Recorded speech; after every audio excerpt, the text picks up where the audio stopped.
ఆదిదేవ నమస్తుభ్యం ప్రసేద మమ భాస్కర దివాకర నమస్తుభ్యం ప్రభాకర నమోస్తుతే. తెలుగు వన్ భక్తి వర్ణ ప్రేక్షకులకి రథసప్తమి శుభాకాంక్షలు, శుభ ఆశీస్సులు.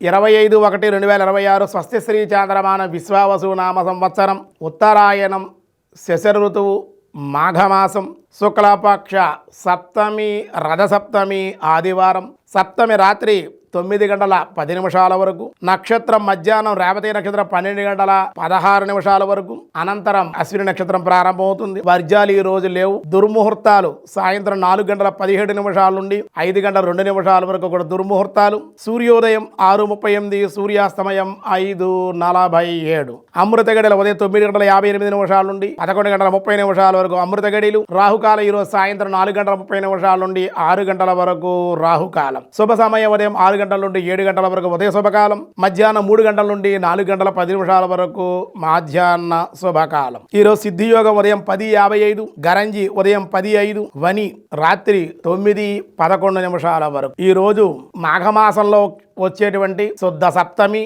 ఆదివారం. ఇదే రథసప్తమి. దీనిని సూర్య జయంతి అంటారన్నమాట. సూర్యుడు పుట్టినటువంటి రోజు అన్నమాట. అతిథి 12 సంవత్సరాల పాటు కాశీలో ఉండి 12 మాఘమాసాలు వ్రతాన్ని ఆచరించడం వల్ల, మాఘస్నానాన్ని ఆచరించడం వల్ల 12 ఆదిత్యుల్ని కూడా కన్నదావిడ. అందుచేత అటువంటి సూర్యుడు కశ్యప అతిథుల పుత్రుడు, దేవతా మాత అతిథి కాబట్టి వాళ్ళ పుత్రుడు సూర్యుడు అన్నమాట. శ్వేతపద్మధరం దేవం తం సూర్యం, శ్వేతపద్మధరం దేవం కశ్యపాత్మజం అన్నారన్నమాట. కశ్యపుడికి అతిథికి పుట్టినట్టు 12 మంది సూర్యులు ఉన్నారు మనకి. ఏమంటే ఒక సూర్యుడే కనపడుతున్నాడు కదా, మరి మిగతా వాళ్ళు కనబట్టలేదేమిటి అంటారు. సూర్య, మిత్ర, ఖగ, పోష, భాను ఇవన్నీ రకరకాల 12 మంది ఉంటారు. వీళ్ళందరూ ఒక్కొక్క సమయానికి ఒక్కొక్క సూర్యుడు వస్తూ ఉంటాడు. 12 మంది సూర్యులు రోజు వస్తారు, మనకు కనపడరు అంతే. సూర్యుడు వెనకాలే ఉంటారు వాళ్ళు. కలియుగాంతం దగ్గరికి వచ్చే కొద్దీ, పాపాలు పెరిగే కొద్దీ సూర్యులు కనపడుతూ ఉంటారు అన్నమాట. తర్వాత ఒక సూర్యుడినే తట్టుకోలేకపోతున్నాం. 12 మంది సూర్యులు అంటే భూమి వేడెక్కిపోతుంది అన్నమాట. అది ముందు జరగబోయేటువంటిది అన్నమాట. విపత్కరమైన పరిస్థితులు ఈ 12 ఆదిత్యులు కూడా రావడం జరుగుతుంది, కలియుగాంతంలో జరుగుతుంది. కాబట్టి సూర్యుల్లోనే 12 మంది సూర్యులు ఉన్నారు. అది వేదం మనకు ఎప్పుడో చెప్పింది. కానీ ఈవేళ సైంటిస్టులు మనం చెప్పింది ఇప్పుడు వాళ్ళు కనుక్కొని సూర్యులు ఇంకా చాలామంది సూర్యులు ఉన్నారు అని చెప్తున్నారు. కానీ మనకు ముందే చెప్పారన్నమాట. అతిథి మాఘవ్రతాన్ని ఆచరించడం, మాఘమాసం ఎంత గొప్పదో చూడండి. మాఘస్నానాన్ని ఆచరించడం వల్ల అతిథి చక్కగా 12 సంవత్సరాలు ఆచరించడం వల్ల 12 మంది పుత్రులు కింద ఆ 12 మంది సూర్యులు అన్నమాట. అందుచేత ఈ రథసప్తమి రోజున ఎవరైతే సూర్యుని ఆరాధిస్తారో వాళ్ళు మంచి శక్తివంతులు అవుతారు. అనారోగ్యాలతో బాధపడేటువంటి వాళ్ళకు కూడా వాళ్ళ వ్యాధులన్నీ కూడా తొలగి ఆరోగ్యం, భాస్కరాదిచ్చే ఆరోగ్యాన్ని ఇచ్చేటువంటి వాడు. ఆయనకి ఏం కావాలండి? రాగి పాత్రలో అర్ఘ్యాన్ని ఇస్తే కనుక చాలా ఇష్టపడతాడు. నమస్కార ప్రియోబాను, ఒక్క నమస్కారం వినయంగా భక్తిగా నమస్కరిస్తే చాలు సూర్యుడి యొక్క అనుగ్రహం, సూర్యనారాయణమూర్తి అనుగ్రహం కలుగుతుంది. అరుణ పారాయణం, ఆదిత్య హృదయ పారాయణం.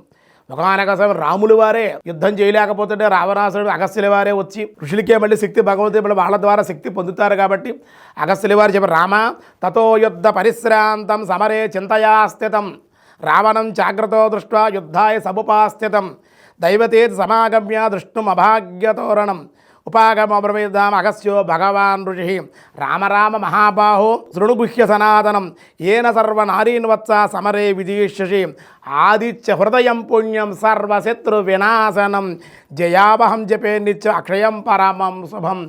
ఆదిత్య హృదయాన్ని ఉపదేశిస్తాను రామ, ఆచమనించి అని అగస్త్యుల వారు రాముల వారు ఉపదేశిస్తే ఆదిత్య హృదయ పారాయణ ఆరోగ్యవంతుడై, శక్తివంతుడై, శత్రు సంహారకారకమైనటువంటి లోకకంటకుడు సంహరించడం కోసం రాముడు ఉపయోగించారన్నమాట. అలా అంత శక్తివంతమైనటువంటిది. కాబట్టి ఈరోజు ఏం చేయాలి? తెల్లవారుజామున లేవాలి. అర్కపత్రము అంటే సూర్యుడికి ఇష్టమైన వృక్షం ఏదన్నా ఉందంటే అలార్క వృక్షము అంటారు. అంటే మనకి తెల్ల జిల్లేడు చెట్టు. కాబట్టి జిల్లేడాకుని శిరస్సు మీద పెట్టుకుని అలా నీళ్ళల్లో కూడా వేసుకుని, బదరీ ఫలం అంటే రేగుపండును, సూర్యఫలం అన్నమాట, అది కూడా సూర్యుడికి చాలా ఇష్టం. ఈ రెండూ కూడా శిరస్సు మీద పెట్టి స్నానం చేయాలి. అలా చేస్తే చాలా దోషాలు తొలగుతాయి, సూర్యుడి యొక్క అనుగ్రహం కలుగుతుందని శాస్త్రం చెబుతుంటే, ఆయుర్వేదం అలాగే మన ఋషులు కూడా చెప్పింది ఏమిటంటే రేగిపండు తినటం వల్ల ఉష్ణశక్తి పెరుగుతుందని, ఈ జిల్లేడాకు నెత్తి మీద పెట్టుకోవడం వేడి పెరుగుతుందని, సూర్యకిరణాలు బాగా ప్రసరిస్తాయని, అందుకే రేగిపళ్ళు బదరీ ఫలాలు వచ్చేటువంటి కాలం అన్నమాట. బదరీ ఫలం తింటే మంచిది. బదరీ ఫలం రేగిపళ్ళు తింటే డి విటమిన్ బాగా లభిస్తుంది. చిన్నపిల్లలు చూడండి, చిన్నపిల్లలు పుట్టినప్పుడు వాళ్ళకి బయట పడుకోబెట్టండి, బయట కూర్చోబెట్టండి, బయట తిప్పండి అంటారు. అలాగే సూర్యరశ్మి బాగా తగిలితే డి విటమిన్ మనలో వస్తుంది. సూర్యుడు లేకపోతే మనకి చైతన్యం లేదు, నిద్రానంగా ఉండిపోతుంది ప్రపంచం అంతా. మనలో శక్తిని చైతన్యాన్ని మన నిద్రలేపేటువంటి వాడు సూర్యుడే, పడుకోబెట్టేటువంటి వాడు కూడా సూర్యుడే. రాత్రి రూపం పగల రూపం ఆయనే. కాబట్టి చంద్రుడు కూడా సూర్యుడి ద్వారానే శక్తి వస్తుంది.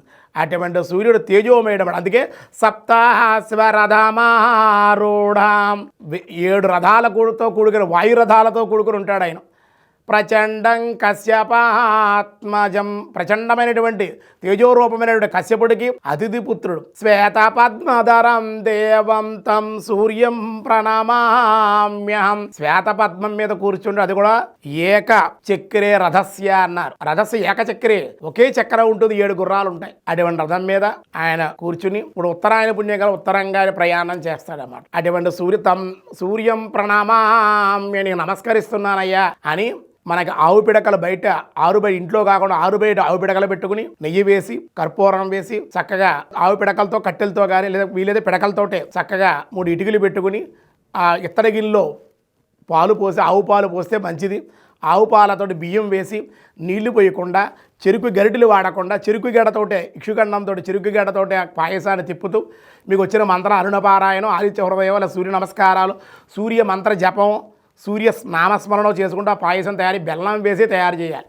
బెల్లం వేసి యాలకుల పౌడర్ వేయాలి. చక్కగా అయిన తర్వాత కొంచెం నెయ్యి వేసి తులసిదళం వేసి గోరువెచ్చగా ఉన్న తర్వాత వేడి తగ్గిన తర్వాత స్వామికి నివేదన చేయాలి. సూర్యుడికి ఛాయ ఉషా పద్మిని సై సూర్యనారాయణ దేవ క్షీరాన్నం నివేదయామి అని స్వామికి నివేద చాలా ప్రీతుడవుతాడు. ఆ ప్రసాదాన్ని మన ఇంటిల్లి బయట ఎవరికి పంచిపెట్టకూడదు. మన ఇంటిల్లి బాది భుజించాలి. చెరుకు ముక్క కూడా తర్వాత తినాలి. ఉత్తప్పుడు చేసే క్షీరాన్నానికన్నా ఈ రథసప్తమి రోజు చేసే క్షీరాన్నానికి, బియ్యంతో చేసే క్షీరాన్నానికి చాలా రుచికరంగా ఉంటుంది. కావాలని మీరు పరీక్షించుకోండి. సూర్యశక్తి ఎటువంటిదో ప్రసాదాన్ని బట్టి చెప్పవచ్చు. కాబట్టి ఆ శక్తివంతమైన ప్రసాదం తింటే ఆరోగ్యం, సంతానం, మేధాశక్తి, శత్రు సంహారం ఇవన్నీ కూడా సూర్యుడి ద్వారానే కలుగుతాయి. అటువంటి సూర్యుడిని ఆరాధించి నమస్కరించి సూర్యవ్రతాన్ని ఆచరించి ఉపవాసంగా ఒక పూట భోజనం ఉపవాసంగా కూడా ఉంటే కూడా సూర్య భగవానుడి యొక్క అనుగ్రహం కలుగుతుంది అని మీకు తెలియజేస్తూ ఈరోజు రథసప్తమి సందర్భంగా దినారంభ చక్రంలో ముందుగా మేషరాశి వారి మిశ్రమంగా ఉంటుంది. కుటుంబంలో అనారోగ్య సమస్యలకు ఇబ్బంది పెట్టే అవకాశం ఉంది. వృషభ రాశి వారి స్థిరాస్తులు అమ్ముట, ఏదో రకంగా ధనము చేతికందే అవకాశం, కొంచెం ఆనందం, ధనం కోసం ప్రయత్నాలు.